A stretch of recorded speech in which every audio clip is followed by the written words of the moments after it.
Muy bien. Bien, bueno, gracias a todos por venir. Vamos a comenzar ahora con la presentación de un libro que se llama Experimento Libertario, que fue escrito por Guido. Guido es un economista que recorrió, no sé si todos, pero quizás la mayoría de los países en los que se intentaron aplicar las ideas de la economía austríaca, que es la que pondera Milei. Y bueno, un poco más adelante nos va a contar cuáles fueron sus experiencias y cuáles fueron un poco los resultados de esas políticas económicas a partir de lo que fue la experiencia de esos países, ¿no? Para ver si realmente podría ser aplicable o si esas ideas solamente pertenecen al plano de lo teórico y cuáles son las complicaciones que resultan de intentar aplicarlas a la realidad. Me gustaría agradecerles por venir, por participar. Veo que acá hay muchos compañeros y compañeras que forman parte de diversísimas agrupaciones políticas, podríamos decir. Así que eso da ciertamente un marco de lo transversal que es poder construir algún tipo de respuesta ante el embate que nos está dando Milei. En ese sentido, sobre esta mesa ustedes van a ver distintas personas que pertenecen también a distintos espacios políticos. Está la compañera Maflo, que va a venir en representación de Campo, que es una agrupación puntualmente de la carrera de Antropología. Está Belén, que es parte de la Red Argentina de Juventudes y también parte del Centro de Estudios Históricos y Culturales. También está Juan, que es parte de una organización política que se llama La Mella. Y yo soy Carlitos, que participo en lo que es la agrupación de la San Martín, acá en la Facultad de Humanidades. Así que le paso ahora la palabra a Maflo para tener unas breves reflexiones y después sí poder ir al núcleo de la cuestión, que es la presentación del libro. Hola, ¿cómo están? Bienvenidos, bienvenidas. En principio, gracias por venir, por su tiempo, gracias a Guido, gracias a las compas por la gestión de esta presentación. Como dijo Carlitos, yo como parte de Campo, que somos un colectivo de estudiantes de antropología, y tratamos de poner el foco sobre las cuestiones que creemos necesarias charlar en colectivo, en público también, de poder poner en palabras un montón de cosas. Para nosotros es importante poner el foco en este caso sobre los discursos que plantean soluciones simplistas a problemas que son mucho más complejos. Y nos parece que en ese sentido las proyecciones que viene haciendo Guido arrojan muchos datos que son interesantes para nosotros. Hola, bienvenidos, bienvenidas. Bueno, un gusto encontrarnos acá. Este es un tema que nos convoca a todos porque sabemos la situación actual de la Argentina y justamente estamos dando este debate en una universidad pública tan golpeada por este gobierno libertario. Particularmente yo hablo de dos espacios, desde la Red Argentina de Juventudes. Actualmente soy la secretaria general y soy miembro del Centro de Estudios Históricos y Culturales. Espacios que convergen siempre en fortalecer la participación y el liderazgo de las juventudes, y en ese sentido, desde ese lugar donde nos formamos académicamente y científicamente, haciendo extensión, investigación y diferentes tipos de producciones también en territorio, y desde la Red Argentina de Juventudes, donde trabajamos en las formas de incidir en la política, estos debates que trae Guido y que viene trabajando Guido en diversas producciones, históricamente vienen siendo trabajadas y discutidas. Entonces nos parecía significativo poder contar con su presencia, así que bueno, muy agradecidos de poder dar esta conversación con vos. Bueno, buenas tardes a todas, todos y todes. Muchísimas gracias por asistir, muchísimas gracias Guido por haber venido a Posadas, hasta el extremo nordeste del país. No mucho más que agregar, digamos, a lo que dijeron los compañeros. Desde la Mella, una organización universitaria nacional, parte de la Federación Universitaria Argentina, sostenemos que es importantísimo formarse para dar los debates, y el libro de Guido es una lectura obligatoria, si se quiere, sobre todo con el ascenso de las nuevas derechas en el mundo y particularmente en la Argentina, que algo que nos pasó tal vez desde el campo, si se quiere, es pensar que estas personas no sabían hacer política, de repente parece que sí, saben hacer política y de repente crecieron un montón, y no solamente vienen por el gobierno nacional, sino que vienen por las gobernaciones, por las intendencias, por los consejos deliberantes de las localidades. Así que compañeros, hay que seguir formándonos porque vienen y vienen por más, y tenemos que estar listos con lecturas sólidas y debates sólidos para enfrentarnos. Muchas gracias por asistir. Bien, ahora para contarle un poco cómo va a ser la dinámica, primero ahora vamos a hacer una charla con Guido que lo va a explicar, y después de eso le vamos a pedir que se acerque al profesor Ochoa, que es profesor de Ciencia Económica, acá egresado de la casa, en la que vamos a también tener un pequeño debate sobre cuáles son las características de la economía de emisiones, que me parece que también va a ser enriquecedor para todos. A mí, antes de darle la palabra a Guido y de hacer una pregunta por ahí para que él pueda empezar a desandar su libro, me gustaría que nosotros pensemos, porque también estamos en un lugar crítico y específico que es la Universidad Nacional de Misiones, y que si uno mira hacia alrededor, lo que ve acá en su mayoría son caras de jóvenes. Y vuelvo a retomarlo del principio, vemos caras de jóvenes, de compañeros y compañeras que pertenecen a diferentes espacios políticos. El gobierno de Javier Milei nos trajo produjo un quiebre en el modo de pensar y el modo de hacer política que teníamos nosotros. Nosotros todo el tiempo pensábamos en que podíamos abrir agrupaciones, que cada agrupación tenía que crecer por su parte, que esto era una especie de matanza entre propios compañeros para ver quién podía imponer su idea. Y hoy Javier Milei vino y nos pega a cada uno en un lugar distinto, y nos pega a cada uno de una forma tan particular que muchas veces nos cuesta salir a dar una respuesta en conjunto. Yo creo que nuestra generación, que es la generación de jóvenes que tiene el deber histórico de hacerle frente a Javier Milei, tenemos que tener una pregunta que es: ¿cómo vamos a reunir las fuerzas de cada uno para dar una sola respuesta contundente ante este gobierno que un día le pega a los discapacitados, otro día le pega a los jubilados, otro día le pega a los hinchas del fútbol, otro día le pega a los universitarios, el día siguiente le va a pegar a los maestros, el día siguiente le va a pegar a cualquier tipo de persona que sea vulnerable en el país, porque lo único beneficiado de este modelo es ese 10% extremadamente rico, que son además los que financian este tipo de políticas? Así que me parece que esta experiencia que nosotros tenemos acá, de distintas agrupaciones, de distintos orígenes políticos, organizando una actividad en conjunto de la que participan además personas que participan de otros espacios políticos, es quizás ese primer paso para empezar a pensar cómo vamos a construir no una unidad en términos políticos, no una unidad en términos electorales de un frente político, sino unidad como ciudadanía, unidad para poder dar una sola respuesta y un solo enfrentamiento ante este gobierno. Me parece que tenemos que repensar un montón de cosas y tenemos que repensar un montón de prácticas que tenemos para ver cómo nosotros vamos a lograr que a partir del año que viene tengamos al menos un diputado en la provincia de Misiones que vote en contra de la ley de Javier Milei. Tenemos 7 diputados que pertenecen a espacios políticos distintos, que pertenecen a trayectorias políticas distintas, que tienen ideas distintas, pero votan todos igual. Creo que la pregunta que nos tenemos que llevar después de que Guido exponga su libro es: ¿cómo vamos a hacer, qué estrategias vamos a construir para poder reclamar, quizás no como espacios políticos, sino como ciudadanía, que al menos uno de esos represente las ideas que tenemos nosotros, que son las ideas completamente ajenas y completamente diametralmente opuestas a lo que propone Javier Milei? Y en ese sentido también, Guido, como para abrir esto, te consulto si realmente la experiencia o este experimento libertario que tiene Javier Milei y Karina Milei, a quien le fuimos a recibir hoy porque vino en el mismo vuelo que Guido, con su comitiva de 7 u 8 funcionarios, ¿son realmente un experimento libertario distinto o son una continuidad de todos esos procesos históricos del macrismo y de Martínez de Oz que vivimos en Argentina? Bueno, muchas gracias. Antes que nada, antes de responder, muchísimas gracias a todos que me acompañan y a todos los que vinieron, así que estoy muy contento de estar acá.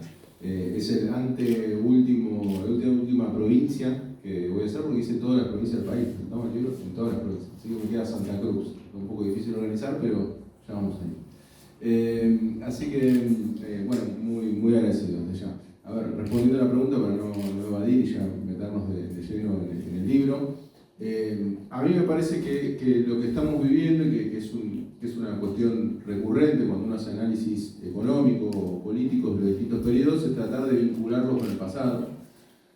Y por eso, por ejemplo, a mí cuando se dice, y ya entro en una polémica de arranque, así, y también después vamos a abrir a preguntas, también decirles eso, así cada uno va pensando si quiere hacer alguna pregunta y demás.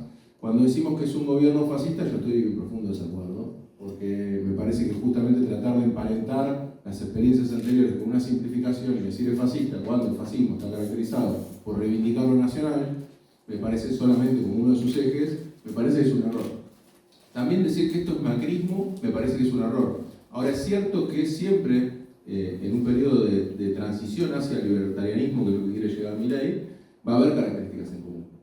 Pero fijémonos que el macrismo, no habiéndolo logrado igual, lo que ha querido en realidad era tecnificar el Estado, llenarlo de profesionales. Fíjense el caso de Aerolíneas Argentinas, ¿no? Y no es porque, yo cuando explico esta parte parece que defiendo al gobierno de Macri, pero no. Digo, estoy hablando en términos de lo que ellos pretendían, ¿no? Pretendían hacer un Estado eficiente en algún punto. Pretendían, uno podría decir que la intención en realidad no era esa, pero vamos a lo discursivo, que es lo único, por lo menos, que podemos analizar, o los hechos puntuales que intentaron llevar adelante. En cambio, Milei quiere destruir el Estado. O sea, que a mí me parece que hay una concepción distinta, incluso también cuando lo emparentamos con la dictadura militar, que ahí yo le veo más, más puntos en común, también es distinta la situación, porque la dictadura militar parece haberse dado cuenta a partir del segundo año que en realidad la baja del gasto público no conducía a nada, y entonces empieza a incrementar el gasto público, que esto es algo que dice Milei para decir que ellos no eran libertarios, lo cual es cierto.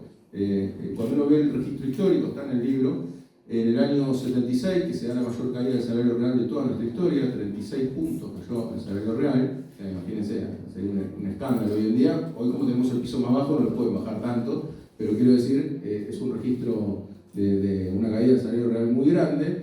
Al año siguiente, habiendo hecho esa reducción del gasto público, llevó a la reducción del salario, lo expanden el gasto a través de la obra pública.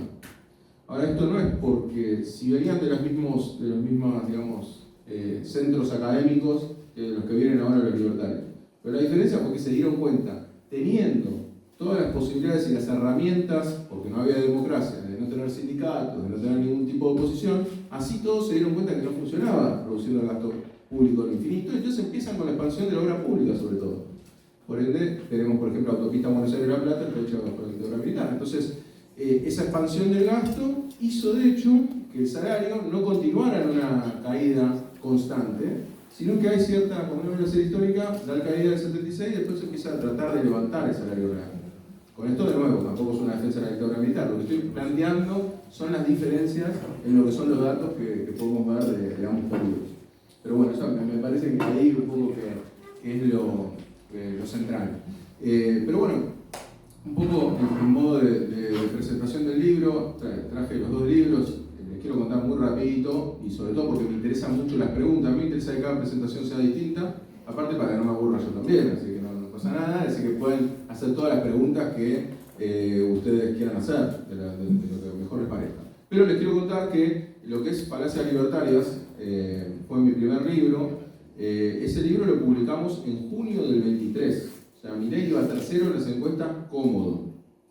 Nadie pensaba que Milei iba a ser presidente, o los pocos que lo pensábamos nos tildaban de locos. De hecho, lo publiqué en junio y no en febrero, yo lo termino en enero, y lo publico en junio porque no encontraba editorial que quisiera publicarlo. Porque me decían que era darle entidad a Milei.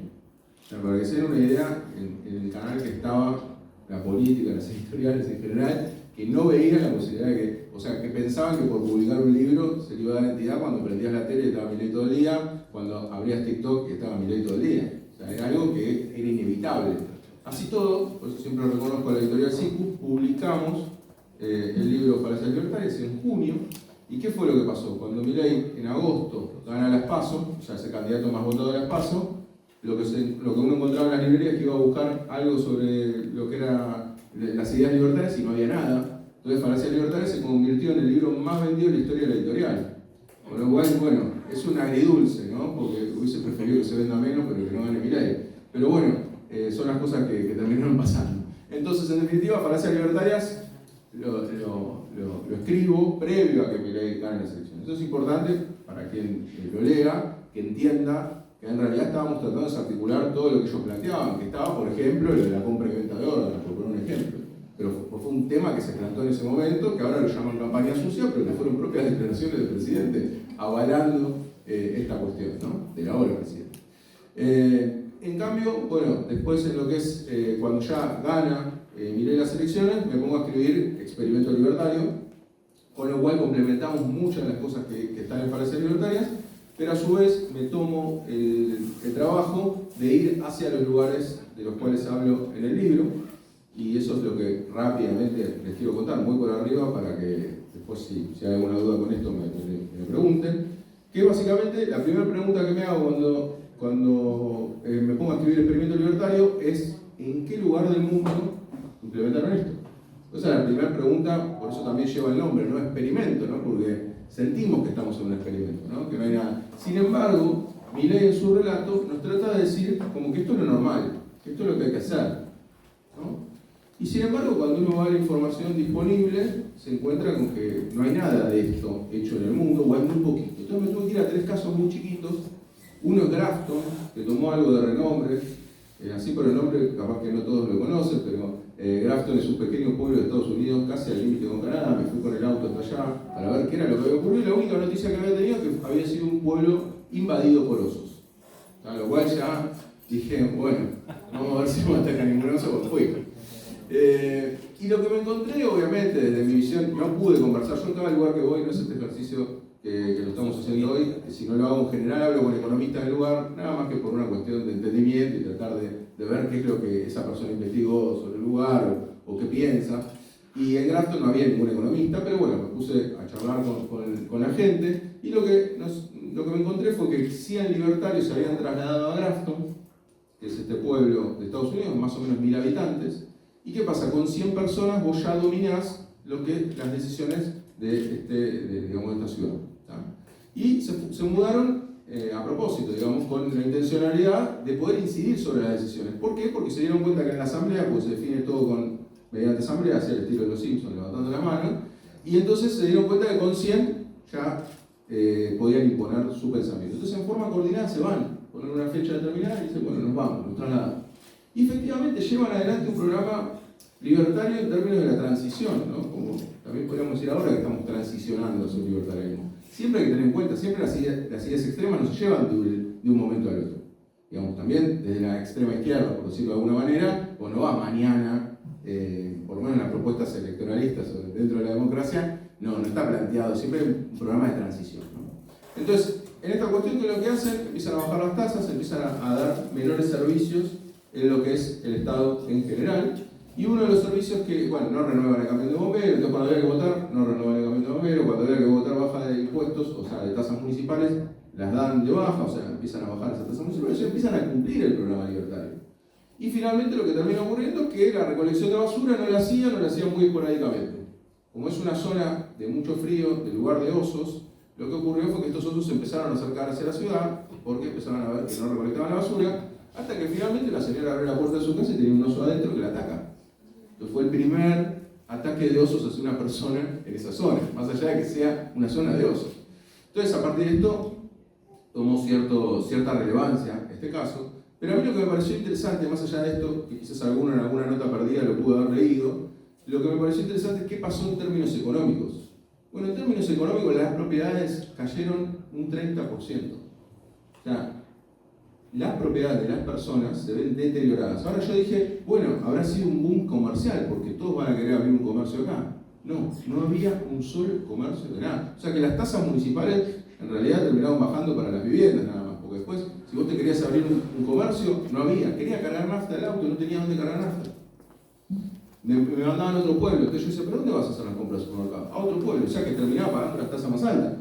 O sea que todo el efecto que han querido lograr en Grafton no se dio económicamente. Aparte, bueno, hay muchas imágenes, nosotros somos muy activos en redes sociales, pues hablo en plural, pues somos un grupo más grande, gente que colabora con mucho entusiasmo, por suerte, en mis redes, y ahí justamente en YouTube pueden ver, nosotros subimos los videos de cómo es el pueblo y demás, van a ver que de ser un pueblo que no se destacaba por absolutamente nada en Estados Unidos, porque aparte fue elegido intencionalmente, no es que fueron un pueblo próspero particular, fueron un pueblo que no se destacaba por nada y que termina no destacándose por absolutamente nada y está peor.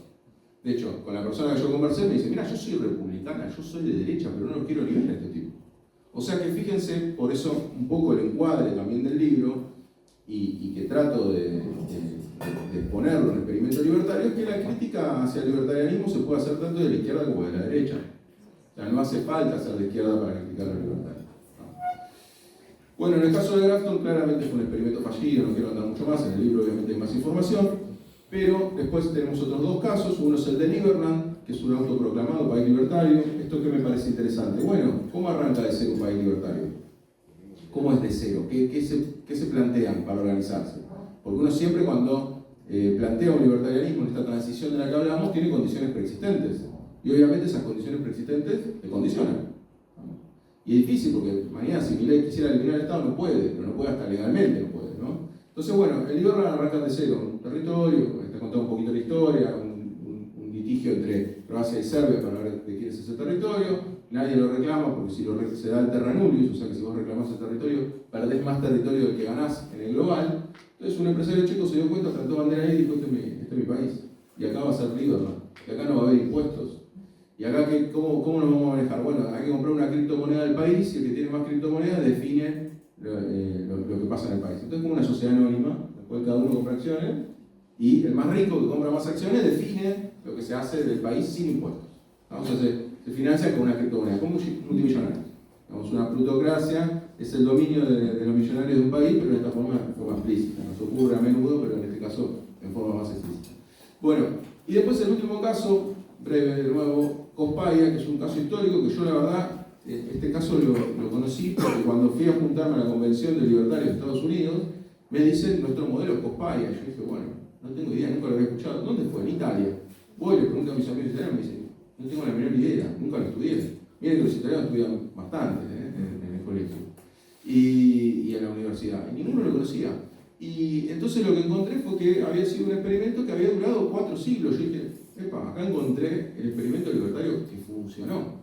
Que finalmente lo encontré, no está mal, puede funcionar a baja escala, dije, pero hay que hacer honor a las investigaciones y a tratar de encontrar la verdad, ¿no? Por más de que me haya llamado la atención ese dato. Bueno, efectivamente fue una república que subsistió sin un Estado centralizado, no tenían gobernantes, no tenían impuestos. O sea, se gestionaban con de las mismas familias, 14 familias en la mayor memoria. Entonces, esas 14 familias gestionaban el lugar. Bueno, bien, y estuvieron 4 siglos. Bueno, ¿cómo nació? Bueno, nació producto de un error cartográfico. El estado de la iglesia con el estado de Florencia se olvidaron de una porción de tierra en esa división cartográfica, y esa porción de tierra dijo, bueno, me autogestiono. Lo hicieron muy bien bajo estas premisas de no cobrar impuestos, bajo esta premisa de no contratar empleados estatales ni nada por el estilo, pero tampoco brindaban ningún servicio, o sea, no tenían obviamente ni servicio de salud ni educación, y terminaban usando los servicios de los pueblos vecinos, no de ellos mismos. Pero ¿cómo se sustentaban económicamente? Bueno, cuando se descubre América, lo que hacen es traer el tabaco de América a Cospaia. Ahora uno puede decir, bueno, no tiene nada malo, pero no tiene nada malo. ¿Cuál era el punto? Que el tabaco estaba prohibido en todos los estados vecinos. Entonces, ¿qué era lo que ocurría? Era una tierra de contrabando. De hecho, hoy, el único local que hay ahí, porque fui presencialmente, es un restaurante que se come muy rico, que se llama La Guarida del Contrabandista. O sea que básicamente han subsistido por contrabando. Ese fue el modelo por el cual ellos han logrado subsistir hasta que finalmente dejó de estar prohibido el tabaco, y ahí lo que hicieron fue terminar anexándose al Estado de la Iglesia, que lo compró por una moneda de plata cada una de estas familias. O sea que terminó siendo comprado. O sea que el experimento libertario más virtuoso termina siendo comprado por el Estado de un Estado vecino. O sea que no fue exitoso. Pero bueno, alguno podrá decir, che, Guido, vos te fuiste a ejemplos muy particulares, no sé, te gustan estos ejemplos así como muy llamativos, pero en definitiva nos estás gestionando el país y nos preocupa un poquito más que un pueblito. Y estaría muy bien que hagan esa objeción. Y entonces yo lo que empecé a preguntarme fue, bueno, ok, esto no nos habla mucho, que más allá de que de Lieberland se disfrazó él de Capital ANCAP y dijo, vengo de Lieberland, ¿no? Y hizo una defensa. Ojo que alguno puede pensar de nuevo que es algo marginal, pero el vicepresidente de Lieberland fue a la asunción de Trump también, con Milei, se juntó con él, digo, o sea, son gente poderosa, no es que son menores, por más que el proyecto suene un poco disparatado, de autoproclamarse un país que no lo reconoce nadie, digo, tiene cierta relevancia a los actores que están ahí. Pero bueno, más allá de eso, dije, bueno, ok, ¿qué nos vende Milei? ¿Cuáles son los países que son modelos para Milei? Porque no nos habla de estos 3 casos, ¿verdad? Porque los 3 terminan mal, no nos puede hablar de esto, y aparte pues son casos de baja escala. Y entonces, ¿él en qué se referencia? En el índice de libertad económica. De hecho, hoy creo que sacó una nota, no la llegué a leer, Milei, donde él habla de los países más prósperos, no sé si alguno la llegó a leer, tuvo el placer de leerla, bueno, en una parte hay un latillo que lo repite siempre, que es que los países más libres crecen hasta 8 veces más que los países reprimidos y tienen menos pobreza, bla, bla, bla. Bueno, todo una cuestión súper estadística de los países más libres, menos libres. Y yo la primera vez que se lo escuché decir dije, quiero saber qué es país más libre. Porque entendemos que el concepto de libertad es súper subjetivo, lo podríamos discutir largo y tendido, pero bueno, vamos a ver de qué se trata esta libertad económica. Bueno, ahí yo escribí un artículo académico bastante extenso desmitificando este índice de libertad económica que va a ser Heritage Foundation, que es una institución conservadora de Estados Unidos. Les digo dos cositas para no andar demasiado en la cuestión, pero básicamente lo que ellos hacen, por ejemplo, es que el funcionamiento, lo que es la percepción de la corrupción o la percepción del funcionamiento de la justicia, te baja puntos en ese ranking. O sea que básicamente ellos construyen un índice en función de percepciones, que no está mal, ya que estamos en una universidad. Obviamente las percepciones son importantes como indicio exploratorio en la ciencia, pero como dato duro es bastante, digamos, endeble, ¿no? Tomarlo como un dato duro la percepción de la corrupción, ¿no? Por ejemplo, el índice de desarrollo humano toma datos subjetivos, toma la expectativa de vida, ¿no? Ellos empiezan a tomar datos subjetivos que miden ellos mismos o que miden instituciones privadas. Entonces, ¿qué era lo que pasaba? Porque si yo acá les preguntase a cada uno de ustedes cuáles son las grandes banderas de Milei en términos económicos, seguramente me digan que la presión impositiva tiene que ser baja, ¿no? O sea, a menores impuestos, menos robo del Estado, y entonces eso hace que seamos más libres. Menos impuestos es más libertad. Por lo menos lo que nos plantea Milei. ¿Saben cuál es el país con menos impuestos del mundo? Menos presión impositiva. Guinea Ecuatorial. País africano. ¿Cómo está en ese ranking abajo? ¿Por qué? Porque meten la corrupción, percepción de la corrupción alta. Entonces, le va mal en ese ranking. ¿Estamos? Ahora, si yo le dijera el otro gran eje de Milei, el gasto público, si tiene menos gasto público, entonces va a ser un país más libre económicamente, ¿no? En principio. Bueno, ¿cuál es el país con menos gasto público? Somalia. También país africano. Entonces, ¿por qué no nos ponen de ejemplo estos dos casos y nos ponen de ejemplo Singapur, que se ha puesto número 1 del índice de libertad económica? Dije, bueno, nos vamos a Singapur. Fui a Singapur, conversé con economistas de allá, estuve allá 2 semanas aproximadamente, y estuve yendo a la universidad y demás, a ver qué era lo que pasaba en Singapur, y me encontré con que no tienen absolutamente nada que ver con la libertad económica. Solamente un dato de inicio: el 20% del PBI está explicado por empresas estatales. El 20% del PBI. O sea, en Argentina, si tuviésemos explicado el 20% del PBI por empresas estatales, nos llamarían, no sé, de cualquier manera que se les pueda ocurrir. A su vez, no solamente esto, sino que dije, bueno, ¿qué tiene para ofrecernos? Bueno, tiene el mejor plan de vivienda del mundo. El 90% de la población en Singapur tiene vivienda propia, con un sistema muy particular que es que te lo otorgan por 99 años. Ahora yo dije, bueno, ¿de dónde sacaron estas tierras? Expropiación masiva de tierras. O sea, Singapur, cuando se desprende de lo que es Malasia, que también fui a Malasia, digo, pues otro modelo capitalista también bastante interesante, es de mayor explotación y más, porque tiene mejores salarios en Singapur, está buena la comparación entre ambos sistemas, pero Singapur, cuando se desprende de Malasia, lo que hace es expropiar a través de Lee Kuan Yew, que es su máximo líder, que es aparte el líder del Partido de Acción Popular, que está hace más de 60 años en el poder. O sea, digo, por eso lo usan poco, Singapur, ¿no? Ahora, en el último libro de Milei sí aparece Singapur ahí en la tapa, pero por lo general no nos habla mucho de Singapur, claro, porque no venden mucho decir que hace 60 años como partido. Pero lo que sí tenemos es este plan de vivienda mediante expropiación masiva de tierras. O sea, y que nunca se desprenden de esa tierra, porque lo que hacen es darte el permiso de uso por 99 años. Pero después, todavía no llegó a 99 años Singapur, pues estos 60 años son justamente lo que vive Singapur. O sea, en toda la existencia de Singapur tuvo siempre el mismo partido político. O sea, que es la democracia. No tenemos datos de pobreza, por ejemplo, no se comparte esa información, no la calculan. En fin, hay infinidad de cuestiones y, por ejemplo, la aerolínea de bandera es estatal, ¿no? Y tiene múltiples empresas estatales en casi todos los rubros. O sea, no tiene nada que ver con lo que plantea Milei. Por eso digo que acá hay una ensalada discursiva. Cuando nos dicen los países más libres son, ¿qué más libre? El número 1 es Singapur. Y está haciendo, y hace todo lo que están aumentando el IVA medio punto todos los años para mejorar el sistema de salud. O sea, ¿dónde entra eso en una lógica libertaria? No entra. Ahora, ¿qué es lo que pasa? Como no es muy marketinero Singapur, ¿qué nos hablan? Nos hablan del puesto número 3, que es Irlanda. Y bueno, me fui a Irlanda. Vamos, ¿qué tiene Irlanda? Bueno, el IVA es del 23% en vez del 21%. O sea, ya arrancamos complicado con un IVA tan alto, ¿no? El impuesto a los trabajadores es más del 50% de la alícuota máxima contra el 35% que tenemos acá. Tienen empresa de correo, de TV pública. Y tienen a la empresa, que siempre me gusta destacar, porque es la empresa que provee agua potable y gratuita para toda la población. Tiene una empresa estatal que provee, vos abrís la canilla de agua, te tomás el vasito de agua, no vas a tener ningún problema y es gratuita. ¿Cómo se financia esta empresa? Le cobran a las empresas. O sea, no cobran los hogares, cobran a las empresas. Entonces, Irlanda, ¿qué tiene que ver? Y acá es donde Milei aplica una de las falacias que van a ver, que es más recurrente en Milei, que es el cherry picking, que es la selección de datos.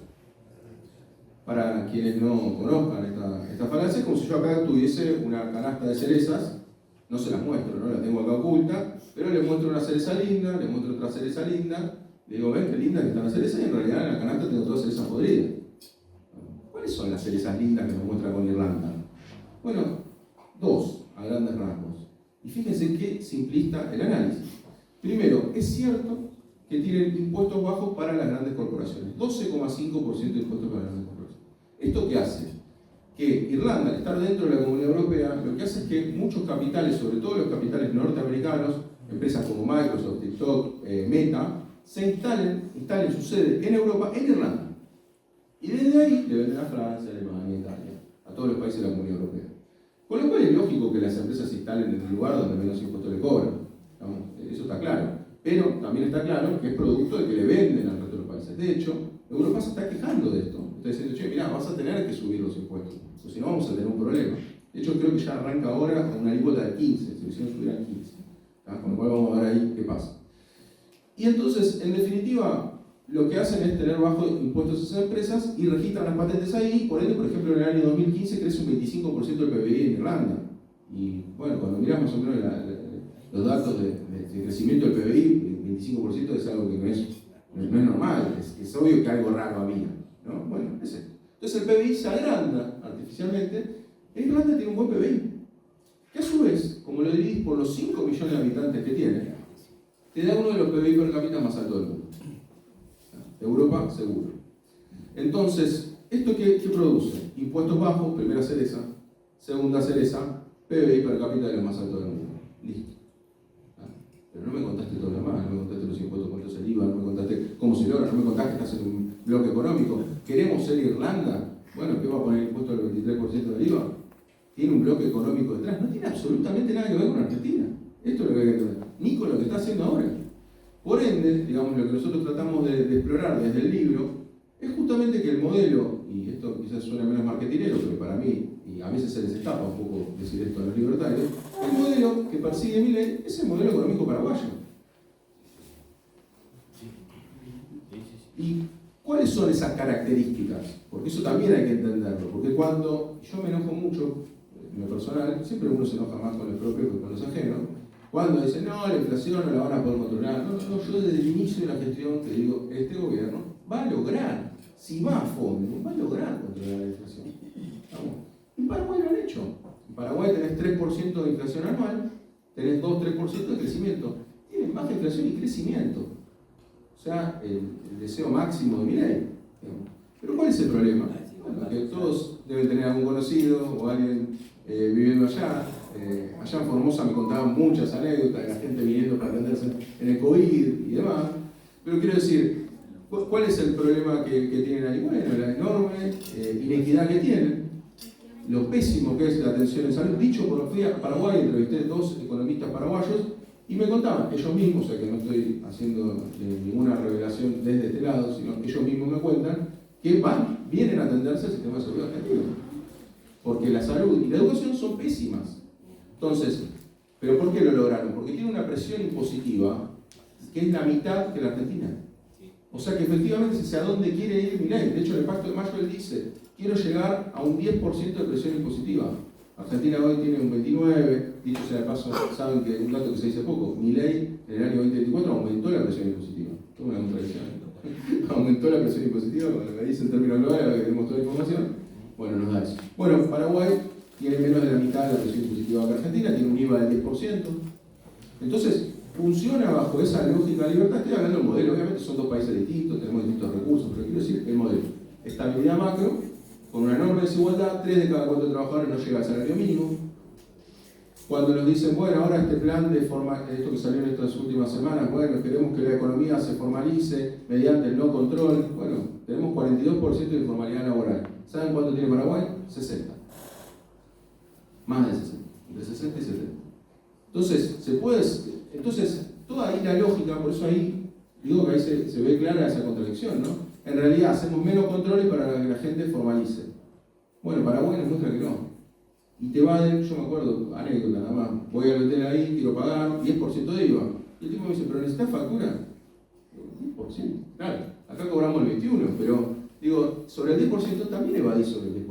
Porque si el Estado no te controla, lo evadís. 10 es mejor que nada. ¿Vamos? Y lo mismo ocurre en general en Paraguay. O sea que a mí me parece que Paraguay es un espejo donde mirarnos de cara a futuro si esto prospera. Que por ahora viene teniendo sus crisis, sus matices, que después las conversamos. Pero bueno, sin más digo, como para redondear nada más, esto es la comparación internacional en el libro. También fui y entrevisté a 2 de las 3 intendencias donde ganó La Libertad Avanza, con intendentes de La Libertad Avanza, o sea, no de esta nueva camada que quizás pueda surgir, o de los que después se transforman en libertarios, sino los que realmente ganaron con el signo de La Libertad Avanza. Es muy interesante ver qué es lo que dicen, qué es lo que opinan, qué es lo que piden. Si es posible, ¿no? Un municipio libertario. Y a su vez me parece importante también que no solamente el relato es hacia afuera, o sea, pensarnos como Irlanda, sino que sería quedarnos con un pedacito del discurso, sino que también está esta gran falacia de decir que volvamos a ser la primera potencia mundial, lo cual es totalmente falso. Ahí están todos los datos, toda la información disponible. No teníamos el PBI más alto del mundo. Del PBI per cápita éramos el séptimo de 36 países. Solamente 36 países medidos. Cuando se empiezan a medir más países empezamos a caer. Es sobre el PBI per cápita, o sea que es como si yo les dijera que la primera potencia mundial es Luxemburgo o Mónaco y no es Estados Unidos o China. Sobre el PBI global, Argentina siempre estuvo por debajo en esos 36 países, muy por debajo. Y a su vez tampoco era liberal. Los impuestos a las importaciones eran 6 veces más a los actuales, 6 veces más. O sea que el Estado se financiaba, pero de otra manera, a través del impuesto a las importaciones, porque importábamos casi todo. Entonces, eso queda bien marcado, y a su vez algo que dice Milei en Davos, creo que lo reproduce hoy en la nota que da, dice algo que yo estoy plenamente de acuerdo, que es que los países se miden por su expectativa de vida, el éxito o no de un país. Bueno, Argentina, entre otras cosas, no solamente eso, estoy de acuerdo con ese aspecto, entre muchos. Argentina en 1895, que es donde sitúa Milei, que nosotros supuestamente fuimos la primera potencia mundial, se vivía 33 años. Ahora uno me puede decir, bueno, que poco, en el resto del mundo también se vivía poco. Bueno, en Australia se vivía 53. Y en toda Europa, por arriba largamente de los 40 años. O sea que en Argentina se vivía menos. O sea que de primera potencia mundial, de bienestar económico, no hay. Pero es necesario esa cuestión épica hacia atrás, ¿no? Volver a ser grandes nuevamente, al estilo de Estados Unidos, pero fíjese, Trump dice volver a ser grandes nuevamente y aplica las recetas totalmente opuestas a las que plantea Milei. O sea, uno de los dos está mintiendo, y sin lugar a dudas los datos avalan de que Trump puede decir que fueron potencia mundial y Milei no. O sea que evidentemente hay alguien que está equivocado y hay otro que está en lo cierto. Más allá de que no comparto muchas cosas con Trump, digo, quiero decir en términos de lo que se propone. Bueno, en definitiva, eso me parece que no hay ejemplo libertario. Me parece que justamente los países que son potencia mundial, ya sea Estados Unidos, lo ha logrado con déficit fiscal recurrente de hace más de 20 años, han tenido el plan de infraestructura más importante de su historia con Biden, y lo que tiene un estímulo al consumo absoluto, en el cual llega a grandes endeudamientos de las familias. China, por otro lado, con otra gestión del Estado, tiene al Partido Comunista a la cabeza, tiene planes quinquenales. En esos planes quinquenales uno no puede ir y montarse una fábrica donde se le ocurra, sino que está organizado el territorio. No puedes comprar el suelo chino 100% estatal, según lo que vos vas a hacer. Si es un plan de vivienda 70 años, si es un plan industrial 60 años te lo conceden, y si es un comercio 50 años te lo conceden. Entonces, pero la tierra sigue siendo china. Y ahí exploramos también en todo el caso chino, lo cual claramente nos muestra que las grandes potencias lo hacen con un Estado a la cabeza. Después podemos discutir qué Estado. El Estado de Estados Unidos es muy distinto al Estado chino. Si bien, por ejemplo, un dato que se conoce poco es que el gasto público en Estados Unidos es más alto que el de China, por ejemplo. Pero quiero decir, este estímulo de la demanda de Estados Unidos lo lleva a esa cuestión. Y alguno me puede decir, che, no quiero ser potencia, quiero vivir bien. Estaría totalmente razonable que alguien se plantee eso. También está esta lógica de queremos ser potencia, y uno dice, bueno, ¿para qué? Quiero vivir bien. Quiero que me alcance, quiero vivir en un lugar lindo, en el cual se gane bien, vea que al lado no le pase nada malo y tenga empatía también con ese al lado. Bueno, eso ocurre más que nada en los países nórdicos. Los países nórdicos son los países que tienen, y sí, también tienen sus dificultades cada vez más, pero tienen una presión impositiva de las más altas del mundo. 1 de cada 3 trabajadores en Noruega son empleados públicos, 1 de cada 4 en el resto de los países nórdicos. O sea, fuerte presencia del Estado en los países nórdicos, empresas estatales, energías renovables. Incluso en Suecia tienen una empresa que es mi preferida, porque tiene mi preferida en términos de que me llama la atención, que es una empresa que concentra la comercialización de las bebidas alcohólicas de alta graduación. O sea, que fijan los precios altos para que vos consumas menos bebidas de alta graduación. Porque tienen un problema con el alcoholismo, entonces dicen, bueno, lo resolvemos de esta manera. O sea, que imagínense cómo se mete en tu vida, no te dejan ni siquiera tomar un vodka tranquilo, digo. Pero bueno, en definitiva, quiero decir, toda la evidencia nos muestra que estamos yendo a contramano del mundo, que no hay posibilidad, que no hay evidencia de que lleguemos a ser potencia o que vivamos mejor con este modelo, salvo que obviamente uno siempre conserva las esperanzas de que cambie de rumbo, ¿no? Y de que esto quede en un experimento fallido. Pero siempre y cuando se siga avanzando bajo esta lógica y tenga, entre otras cosas, éxito electoral también, lo que está proponiendo Milei, que es muy probable que eso ocurra, esto va a seguir avanzando y se va a parecer más a estos casos en extremo que estuvimos charlando un poquito acá y que están en mayor profundidad en el libro. Así que bueno, sin más, les agradezco y abrimos a preguntas.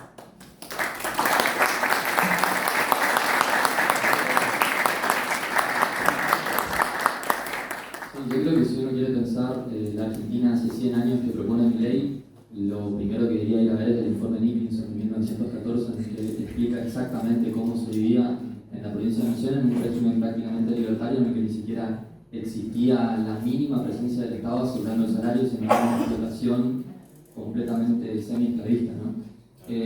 No sé si alguien quiere hacer una pregunta del público. A alguien se le tiene que ocurrir una. Ahí para reforzar lo que dijo Carlos, era Carlos, ¿no? En la época del Mensuco, ¿sí? Que tenían un capanga que lo tenían a los latigazos y le tenían la monedita del dueño de la estancia, ¿no es cierto? Con eso le pagaban el salario. Para reforzar un poco también, creo que lo escuché a Felipe Pigna cuando él comentó que hace 100 años Roca lo mandó a Vialema C para que elabore un informe sobre el estado de la clase obrera en Argentina. Y acá me estoy haciendo leer de un poquito de la IA porque obviamente a veces no nos acordamos de toda la información. Creo que esta gente por saturación nos tiene ya por todos lados tontos ya. En 1904, Vialema C, por orden de Roca, ordenó, porque quería obviamente establecer un servicio militar. Y no tenía con qué, porque las clases obreras eran de talla baja, tan mal alimentados. Supuestamente era potencia Argentina en ese entonces. Para arrancar nunca fue potencia industrial en esa época tampoco. Recién fue potencia industrial pionera en Latinoamérica con Perón, para aclarar, por ahí si alguno desmemoriaba dando vueltas. Y dice, lo que recomendaba el informe decía, jornada de trabajo excesivas.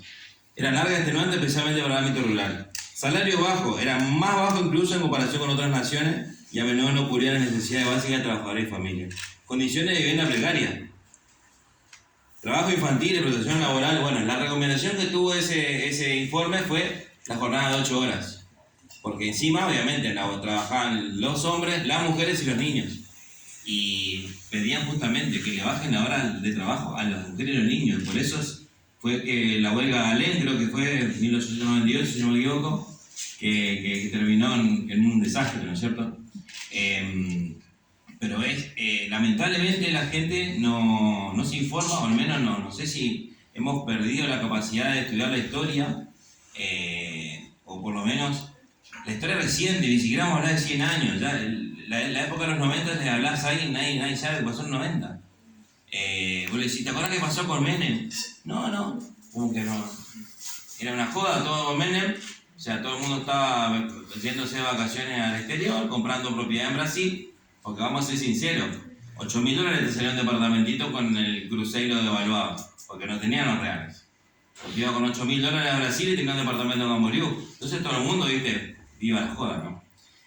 Bueno, y es como decir, el modelo es de Paraguay, porque justamente un Estado ausente, lamentablemente Paraguay tiene una historia mucho más trágica, digamos, en comparación con la nuestra. Hemos sido inclusive cómplices de ese destino.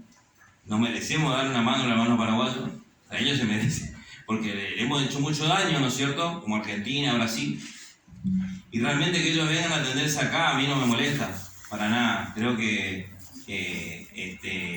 hay que ser un poco más humano, ¿no es cierto? En ese sentido. Creo que el nacer en un lugar no determina tu destino, creo que todos somos seres humanos y las fronteras las armamos nosotros en la cabeza. Y lamentablemente el fascismo es lo que produce, ¿cómo es? Escarbar en ese odio, digamos, en cierta gente, que evidentemente le molesta. Le molesta que otro le vaya bien, le molesta que le venga al extranjero y labure. Si te vas a Buenos Aires está lleno de colombianos, venezolanos, paraguayos, bolivianos, y que encontraron su lugar en el mundo ahí y laburan, y a nadie le molesta. No sé por qué está esa locura que están sacando algo, ¿sí? Pero bueno, es para reflexionar nomás. Creo que el libro está muy bueno, porque realmente abona con datos, digamos, lo que por ahí necesitamos tener nosotros en el día a día como militantes, porque lamentablemente tenemos que estar 10 pasos adelantados a las pelotudeces que nos plantean. Y en 30 segundos, porque las chicanas son demasiado fáciles.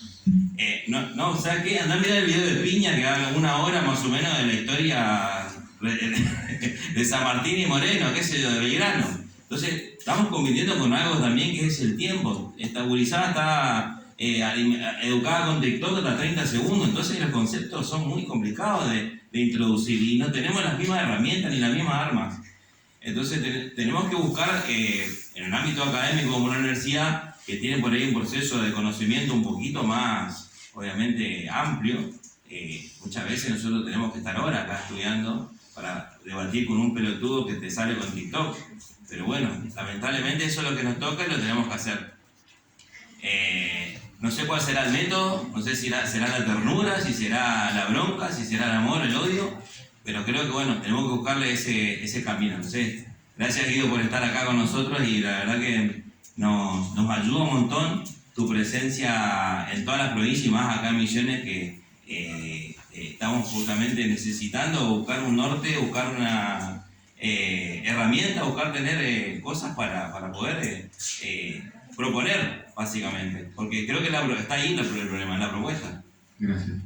Bueno, no pensaba hablar porque me da un poco de vergüenza porque llegué un poquito tarde. Me agarró un piquete libertario acá en el centro de la universidad.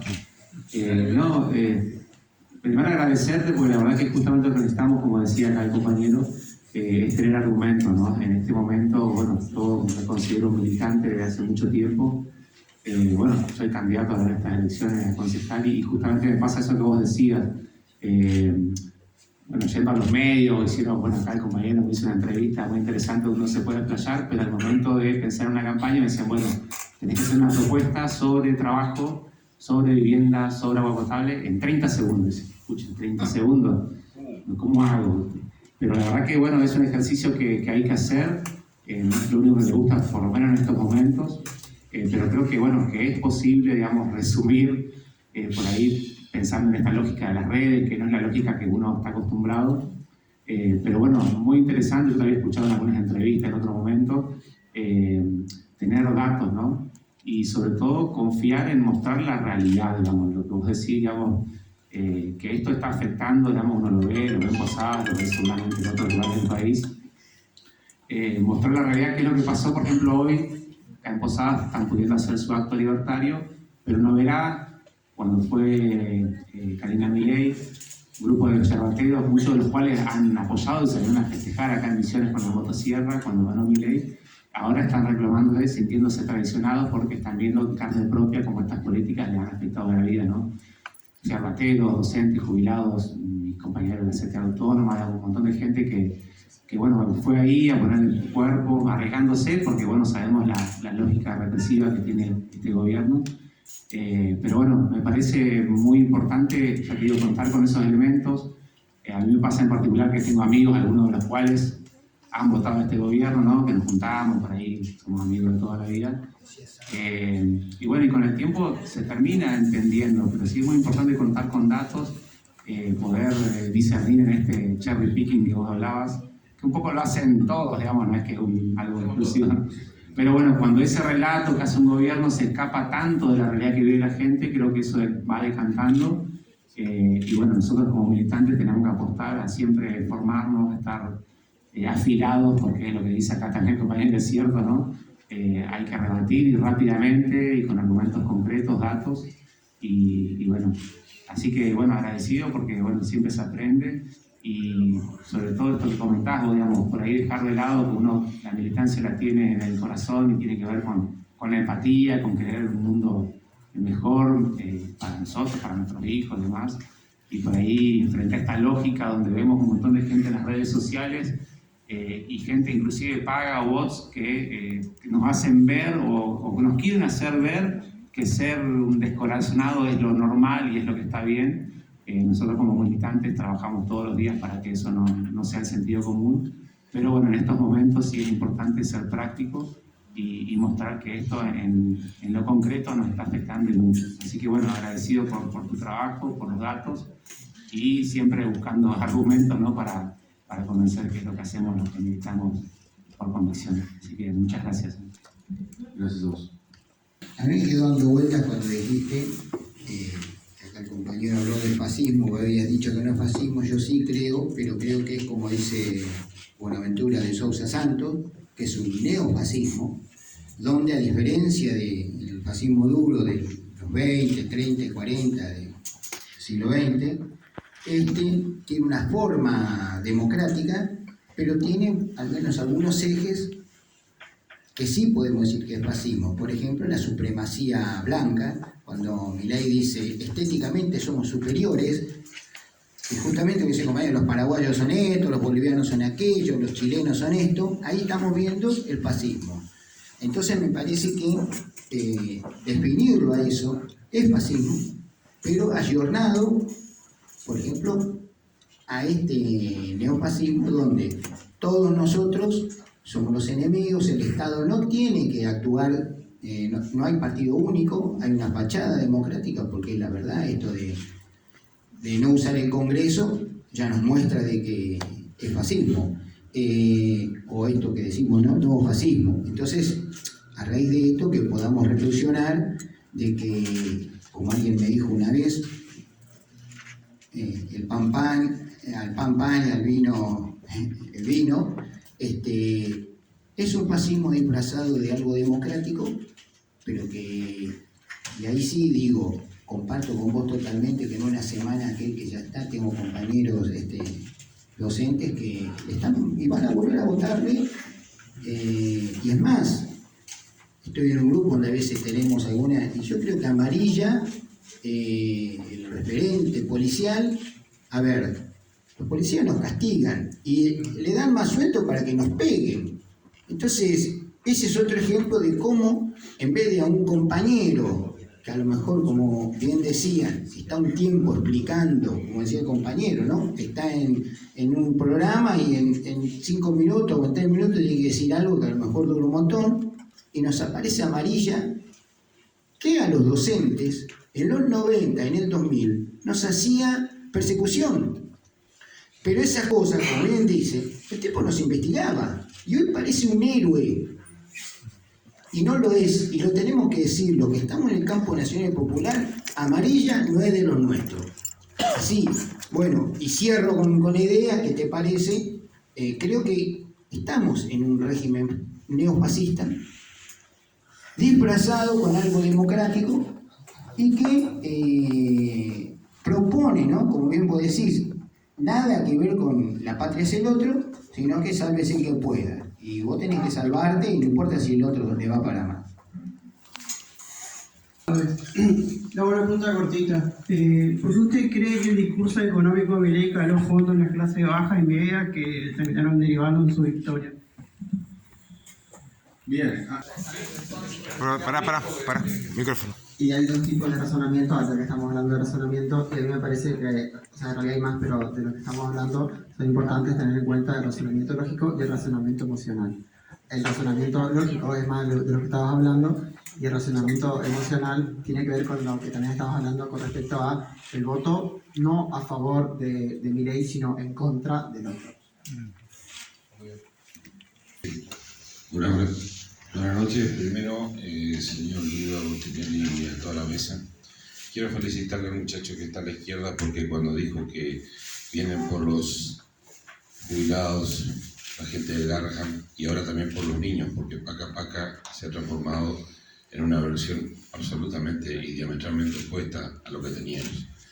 Realmente es grave el panorama, el desafío es enorme y yo no quería hacer una pregunta porque hay dos formas de entender. O todos te entendemos muy bien, yo en particular detesto lo que es TikTok, a pesar de que el modelo de Singapur, como has explicado, por la edad que se nota, se engancha. Pero mucho más interesante el reportaje que le hiciste al economista paraguayo, al gordo bonachón ese, hace mucho tiempo, porque no me acuerdo el nombre ahora, yo no sé si era García, no recuerdo. Pero realmente por ahí pasa, sí, vamos hacia Paraguay. Vamos hacia Paraguay. Acá hay mucha gente que conoce lo que es Paraguay y conoce lo que es Brasil. A pesar de que son más jóvenes y debo ser quizás mayor de la sala. Lamentablemente es así y es en una sociedad tremenda y nuestros hermanos paraguayos llegaron a donde llegaron por otro camino. Porque hubo muchísima represión, hubo muchísima violencia. Cualquiera aquí sabe quién fue Trump, así que no vamos a abundar en eso. Nosotros no tuvimos probablemente esa sangría, esa historia tan trágica, pero tuvimos otra con la dictadura, la peor de la historia. Y justo me levanté cuando te hicieron la pregunta por los sectores más vulnerables, cómo votaron. Hay un libro que me atrevo a recomendarte, que seguro lo conoces, y Ochoa, amigo acá, lo conoce o lo hemos charlado, de Jesse Sousa, o Pobre Titireita, y antes La corrupción del mercado. Porque nos han vendido, o le han vendido a mucha gente, que la corrupción, bueno, no voy a abundar en esos detalles, viene por el lado de los impuestos y demás, no viene al caso, o sea, esa tontería, esa falacia, como bien lo explicas. El desafío es muy grande y decía yo no iba a hacer ninguna pregunta porque lo que vos haces es marcar las contradicciones constantemente. En 15 segundos en un TikTok, que yo no lo tengo, pero a veces te veo a partir de alguna vez en Tenemos, que te escuché atentamente, y la verdad que hay que repreguntarse y los jóvenes tendrán que buscar de qué manera comunicar entre ellos, porque a mí en mi propia historia familiar me cuesta. Yo ya tengo nietos y yo para decirle que la Argentina no era una potencia les tengo que explicar lo que fue la huelga de inquilinatos en 1907. Pero yo no tengo 130 años. Yo leo. ¿Cómo hacemos? ¿Cómo hacemos? Acá casi tangencialmente se contó, creo que fue el señor y no recuerdo quién más. ¿Cómo vamos a aprender historia por TikTok, muchachos? Yo soy ingeniero. ¿Cómo? Realmente es un desafío para ustedes los jóvenes. Así que aprecio enormemente tu presencia, Guido, y tu forma de explicar las cosas, porque evidentemente llega. Acá hay más de 40 personas y algunos no habrán podido venir. De hecho, yo invité a gente de mi generación y no vienen. Lamentablemente se ve que TikTok no los atrae. Muchas gracias de nuevo.